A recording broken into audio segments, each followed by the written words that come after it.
Okay, the rules are simple. We have a $50 limit to buy as many creative coaching aids at Bunnings as possible. We're gonna do a scissors, paper, rock to see who can shop in the front half of the store and who can shop in the back half of the store. Buster will be on my team, Matt on Rez's team. Now let's see who spends their money the wisest. All right, so the boys are about to do scissors, paper, rock to see who gets to choose between the front and the back. Are you ready? Scissors, paper, rock. Yes! Let's go to the front. That's all right. Anyway, yeah, right, we got this. We got this. Let's go, boy. All right, so we didn't get to film anything inside because we actually got kicked. Well, not kicked out. We got told we would get kicked out because apparently we're not allowed to film for what purposes? Commercial? Commercial purposes. We've already done all our shopping. We've got our receipts. So you guys went under. So you got 42. What were we? 53. 53. That's a definite penalty. Yeah. All right, so we're going to take this stuff back to the courts and we're going to do a breakdown. Matt and Rez are going to go through everything that they bought and how to use it. And then Buster and I are going to do it, but better. So you be the judge. Okay, guys, we're back down at Get Set Tennis headquarters here in Kaleen. Buster and I are going to go first, and we're going to show you everything that we bought at Bunnings to use as coaching aids for under $50. Let's start it off. Okay, perfect. First thing we have is a plastic funnel. What that is going to be used for is our catching with our volleys or even at the back of the court. So grab a tennis ball. Tennis ball. So you want to make sure that your kids are always tracking the ball in certain ways. Instead of just getting them to catch into their hands or into a cone, you get these little funnels. It holds probably one tennis ball. You can even probably throw it back out, sort of making sure that they push through that ball a little bit too. Super cheap. These are only $2. Next, we have our, it looks like a pogo stick. What is it? It doesn't say on here what it is. I don't know what it's called. It's a hose extension. So it's a hose extension, but we're going to use it to help the kids learn how to balance the ball. It's very important with tennis that you have good balance. The ball will sit on top and you are able to walk back and forth, attempting to make sure the ball does not fall off, and then you can even pass it to your partner too. Kids are always going to look for new and interesting ways. I'm sure we all do the egg and spoon race with that, but it's been done 100 times. You throw a few little things in here and increase the difficulty of them, the kids are going to go nuts for them, especially the hot shots division. So staying on the same sort of theme, this one's a little bit harder. We thought you could do the same thing and try and balance the ball. It hasn't got a frame around like a tennis racket, so there's no edges, so you constantly have to maneuver your arm and keep that racket flat. Or you could even play a little pogo game. Hey, this is pogo. Hey. You win, well done. These only $2 at Bunnings Warehouse. It's one of my favorite ones, Nelson. I love this idea. What this is here it's on the corner. It's a plywood angle bracket. We play a lovely game in tennis. It's called Red Pizza. So what we then do is this sits on the ground, and ideally you're going to roll the ball underneath the bracket and try and get it to your partner. Really helps with their aim, their accuracy, and also making sure the ball is rolled straight so their contact point is in front of them. Having just a visual aid for them to aim for is going to increase their focus, and this bracket only a few bucks as well, so we're still saying the super cheap side of the coaching aids today. We also bought a small wheel. Now the reason we bought this wheel is to place on the end of the dowel to help kids learn the art of topspin. Sometimes using keywords like rolling, brushing, getting over the top of the ball, brushing up the back doesn't quite stick with them. They need to be able to feel what it actually feels like to hit a topspin ball. So if I have a red baller who's trying to develop topspin, I will get the wheel put on the end of the bit of dowel, and then if the wheel spins forward, it means that he is creating topspin rather than hitting the ball flat or undercut.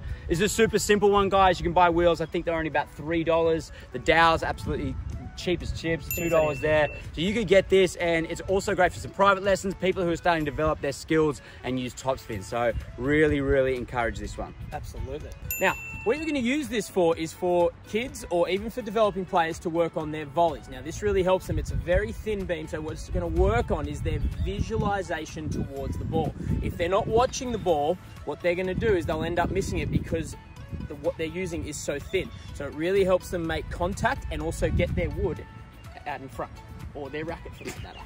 Maybe not their wood. Get someone to throw you a few volleys and see how well you can make contact with the ball with a very, very thin racket. Hey Buster, do you like Sesame Street? I love Sesame Street. Who's your favorite character? Oscar the Grouch. We've got a little pop-up in here, and you can get these for about $8 at Bunnings. To help kids work on their aim, you will get into partners. While one person is hitting, the other person will be standing inside the pop-up bin, just like Oscar the Grouch. They cannot move from outside of it. Your goal is to try and catch your partner's ball and then fill up your garbage bin full of tennis balls, or as Oscar calls it, a yummy lunch. Another thing I really like to do is I like to play lights out, where what you do is you put it over somebody, you spin them around a couple of times, walk, know where I'm going. That's the whole point. Follow my voice. All right, our final piece of equipment that we bought from Bunnings is probably our cheapest one yet. If you go to the paint section, you can get a whole bunch of different colored cars with paint samples on it free. So go take a whole bunch. What we're gonna do is we're gonna use these cards for a game we like to call Chase the Rainbow. So what happens is we have 7 different colored cards, which means there are 7 different type of shots you need to hit over to collect each card to complete your rainbow. What you do is you grab a couple of cheap buckets, 1 each, and every time your hot shot kid hits a shot over or into a certain section of the court, they collect that color and then they have 1 extra color to add to their rainbow. It's a perfect way. Once again, bright colors really gets the kids involved, and also because they're racing, they want to be the first team finished to get that prize. So there you have it, guys. That is our $50 challenge. We went slightly over budget with $53, but for $53, we've got a whole bunch of new coaching equipment that you can use with your hot shots and development players. So please let us know your thoughts and comments and which one you like the best. But for now, it's over to Rez and Matt to see what they've got. Not bad from Nelson and Buster. Some really cool things there. What do you think, Matt? Yeah, it wasn't too bad, but we're going bigger. We're bringing the big boys out.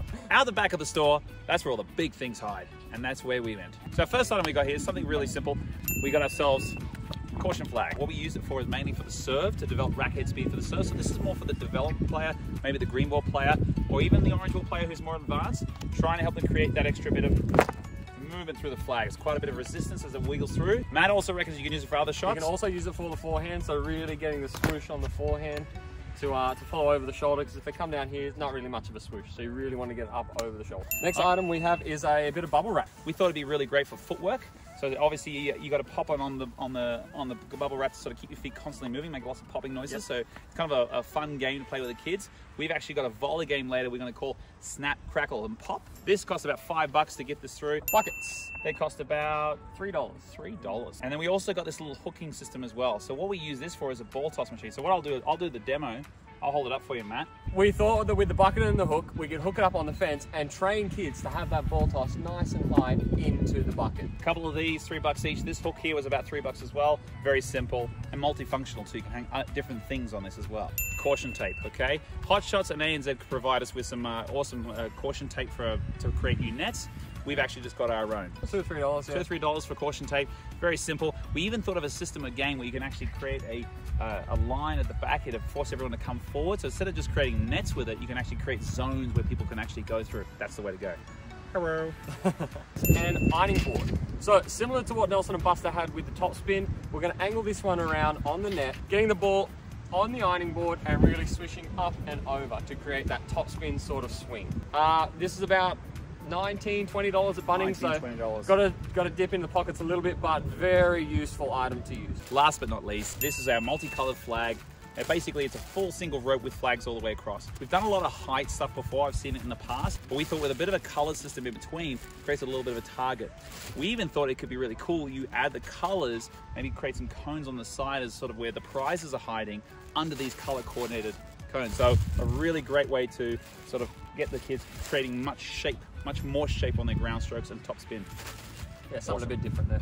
Absolutely. All right. That's us. We went big. Hope you liked it as well. Some really interesting stuff there we thought would be a little cool. But anyway, we'll see how it all goes on the court. Cheers.